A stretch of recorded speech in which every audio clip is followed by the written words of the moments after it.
want to start out by speaking about the medial world of seeing, of hearing, of intuiting, of receiving information that doesn't come from our physical ears, physical eyes, even our physical hearts.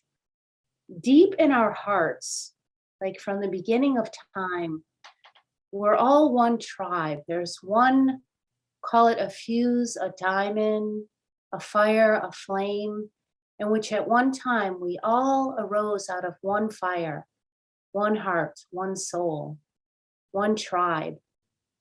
And then over time, there's these different severings that happen. And all of the severing or the disconnect happens through our different cultures. So you could say right now, I'm going to call it counterculture. Like a counterculture is really, it's not a negative thing or a bad thing.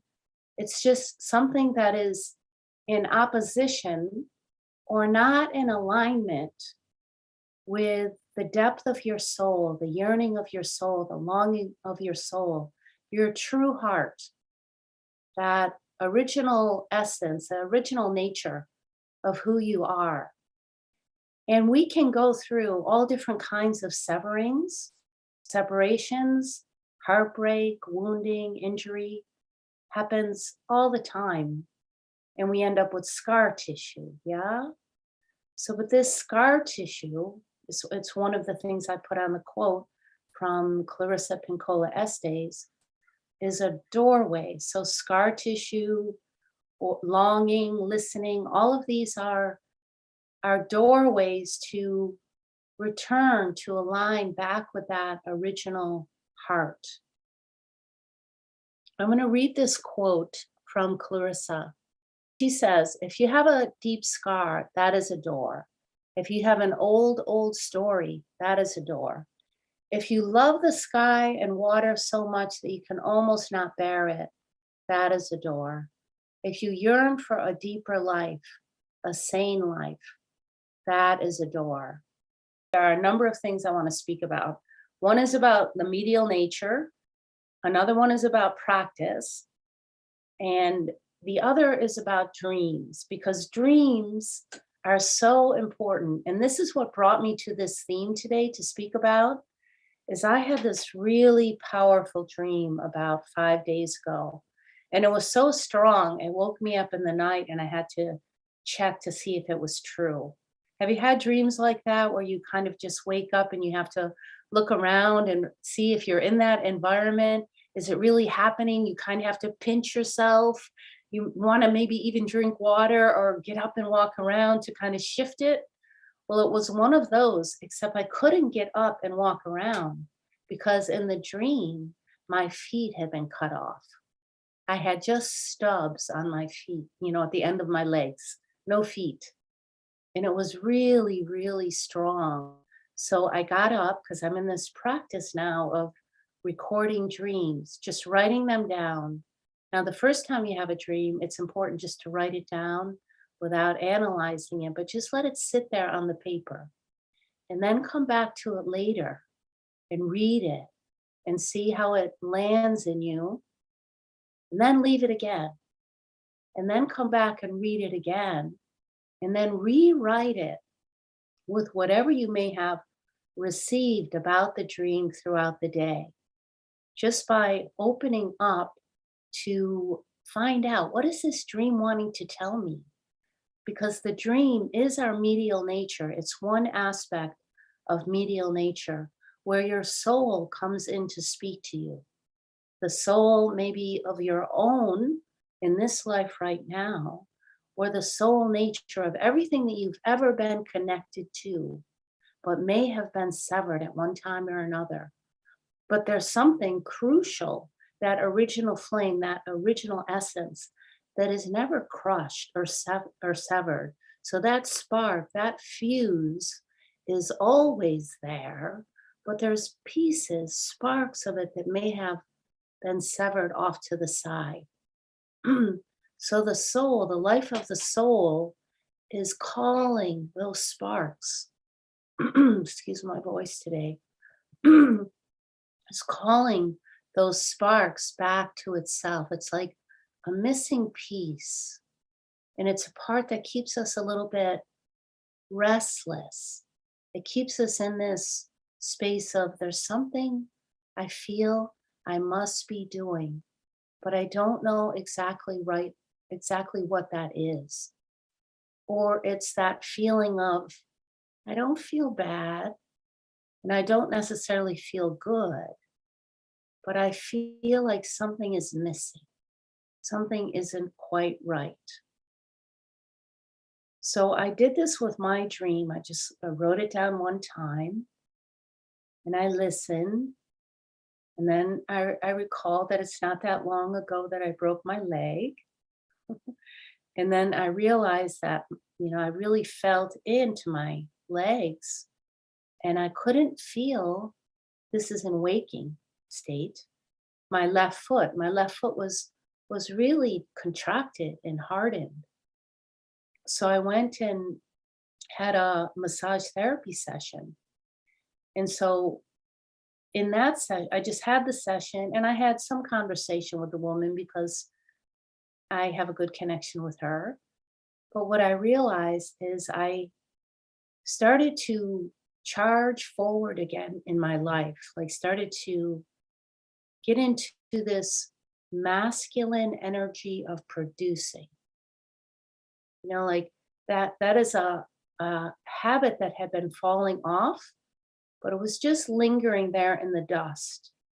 And it came forward and it said, do this, do this, do this, do this. And then the dream came and it cut my feet off.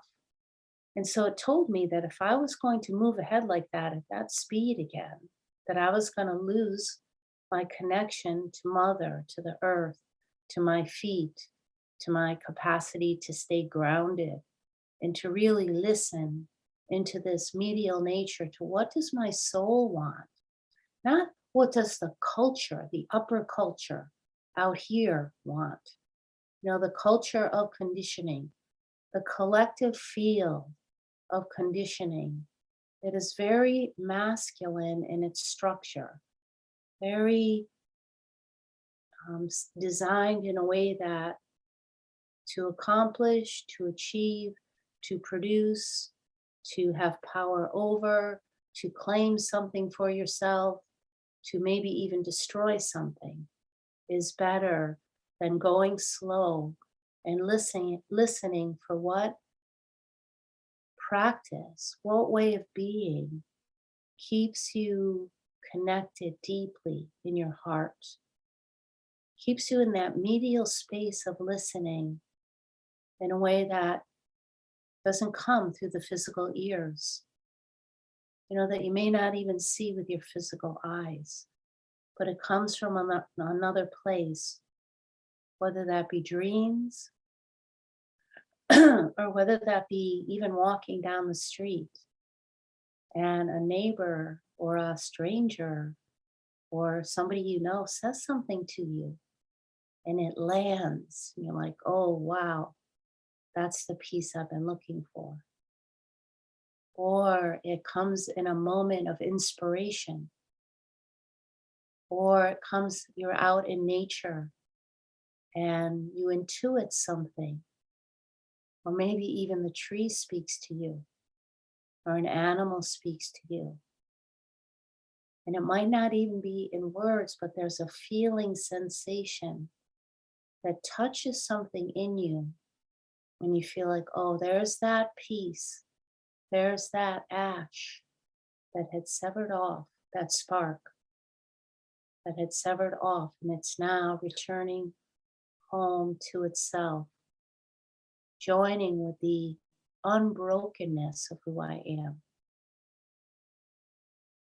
returning, collecting, recollecting, regathering itself to that deep, deep home that is unbroken, always here.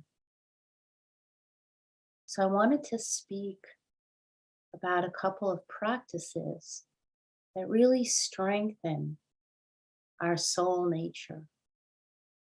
So one practice that I just mentioned is dreams, and I've talked about dreams before. So I'm not going to say more about that for right now. But another is first just to let's break apart, let's unpack the word practice.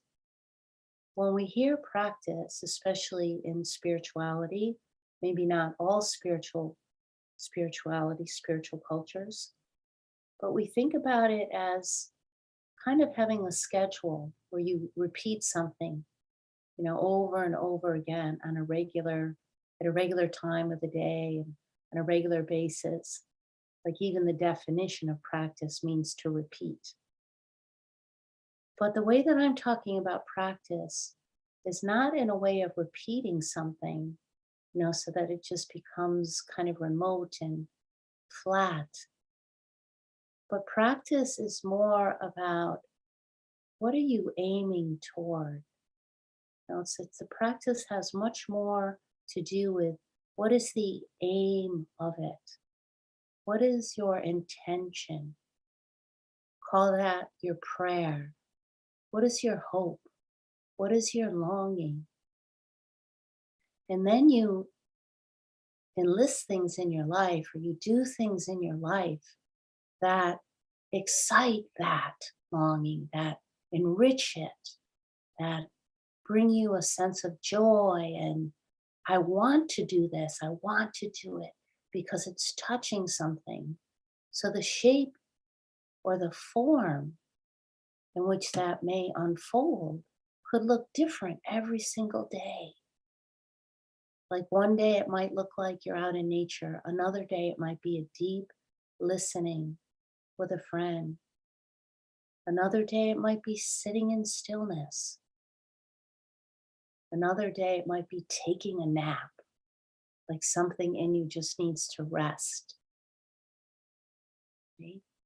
Kind of like the ground, like when we work really hard at something, because often the word practice can give a energy of hardness to it, especially if it's very repetitive. It can start to feel this is too hard and then we don't want to do it. Well, it's kind of like you notice this out in nature. I see this now because we're in winter time and you see places where the ground is really hard. Yeah.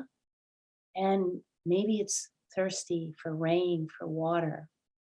But initially, when the rain or the water comes onto a place that is hard, it isn't absorbed readily. The water, the rain may sit there for quite some time before the ground is softened and then the water is received. So I say that because if you have been practicing in a way that has been kind of repetitive and has felt hard, or if anything in life has felt hard, it might be that it's time to rest. And in that resting, as water is received, we can't like force ourselves to take it in. And we give it time to nourish and soften into those places that may have been held hard. And when that hardening softens, that right there, that's a doorway.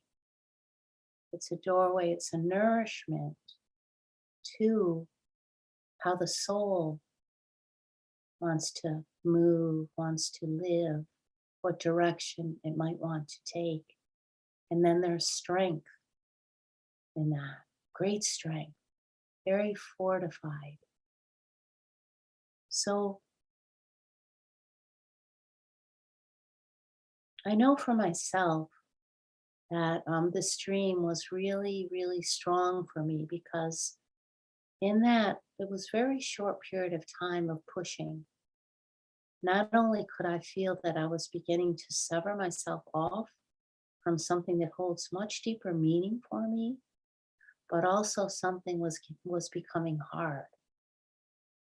So we know when we're going off track when we start to feel hard. Either the energy of it itself feels hard, like it's too much, or something in our body feels hard. So then we need nourishment, and that nourishment may not be able to be received right away. It might need to sit on us, and it kind of just soaks in as we soften, then it's received. So I want to end this part on YouTube. It's odd, we're in two places at the same time. And if you're on YouTube, the subscribe button is right there. You can hit it at any time and hit notifications to be notified when I'm live again. But let's do a practice, a practice, something that, you find out for yourself. You can do this in any way that feels right for you, meaning if it feels good for you to close your eyes, do that. If it feels good for you to just lean back in your chair, do that. If it feels good to lay down, do that. But one of the things that we're going to do is ground through our feet. We're going to root. And I often will speak about things that are especially important for me, but I'm sure that this is important for many of us right now because we're at that transition time where spring isn't quite here yet. So there's these false starts, like spring is pretending to come, but it's not really here yet. So it's a false start. And there's something that still needs to stay grounded, to fertilize, to receive the compost of winter, to be in the darkness, to stay in the mystery, to not jump up and out too soon. Maybe never jump up and out. Maybe never join the collective counterculture. Maybe stay here for a very long time where you can inquire and examine and question the counterculture that's all around us to see, are you going to follow? Does it make any sense to what's living deep inside of you? Now, this is why, because I know probably for most of you, a lot of it doesn't make sense. It doesn't to me. So this is why it's essential that we stay rooted and grounded in our bodies, in the Earth Mother, in the Mother Source that is not spoken about enough, but she is here always, right beneath your feet. And just energetically let whatever you've heard from me or whatever might be traveling in the mind, it doesn't matter. The mind doesn't even have to be quiet.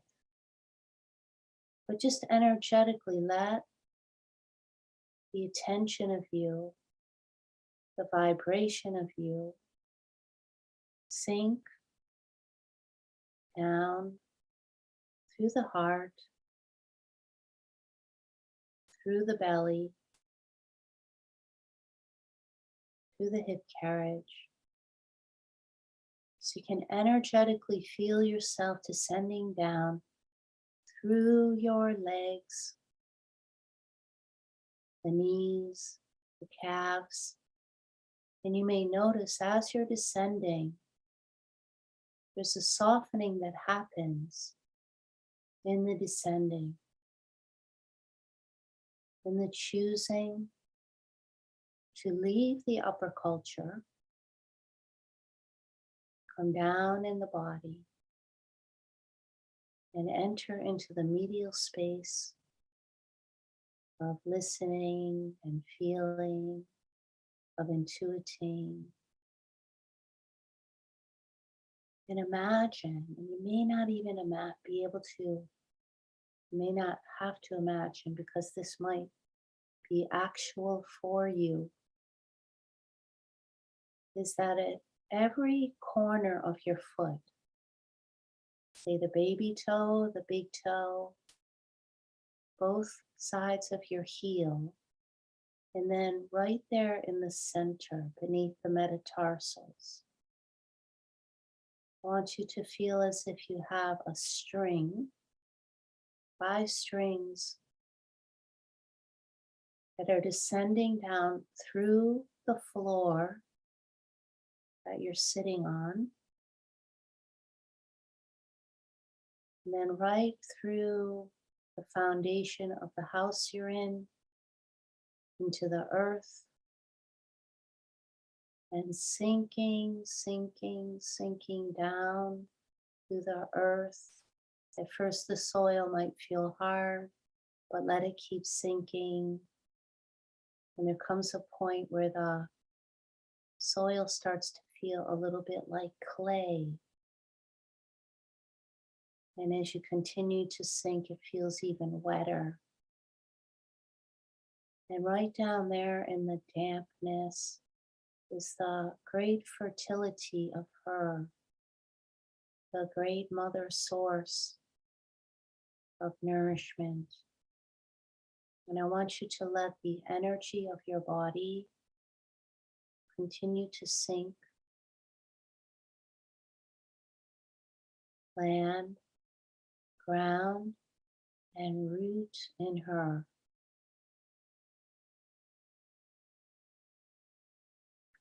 And it's doing, you might even feel tingling in your feet, in your toes, in your body, as you're making this energetic connection to the mother source medicine, or however you like to refer to her, the ground beneath your feet, the woman at your back, the one that is always here, has many names, takes many forms. And feel that there's a sturdiness that then begins to align in your body like a strength.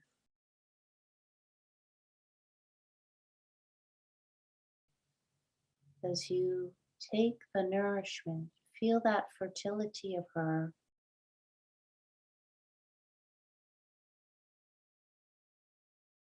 ascending then into your body.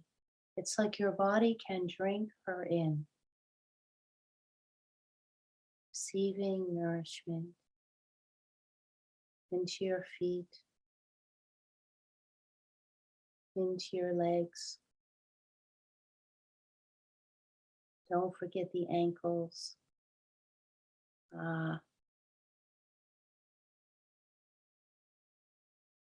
Very warm and alive up to the knees. The thighs.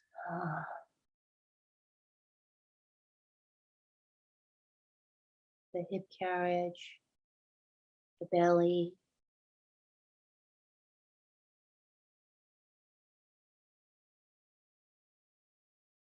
And let yourself receive it in your heart. Receive the fertility of the Earth Mother, receiving her medicine, and noticing that if your own source connection hasn't switched on yet, that there's a switching on that happens. And this switching on activates your own self-healing ability,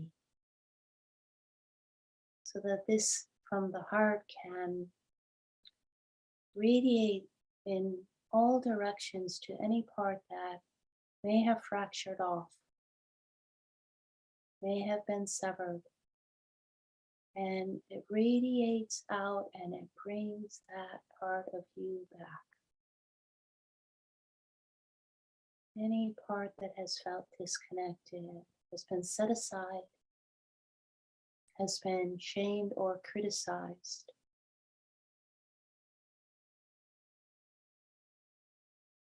Feel that joining in the great heart,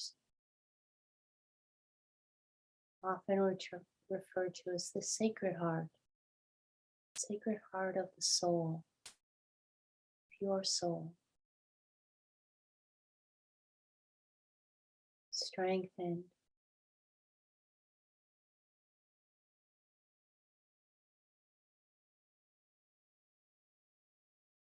So this is a practice.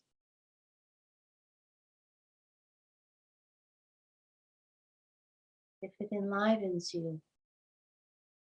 So practice is always about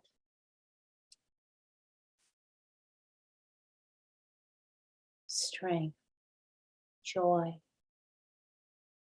feeling enlivened. It's never a duty. It's never something you have to do. It's more something you must do because it's food for your soul.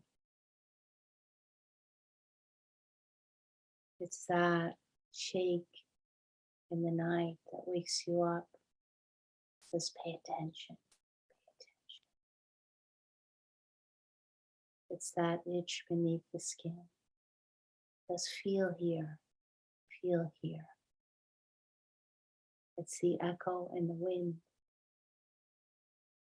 It says, bend here, bend here. Lean here, lean here.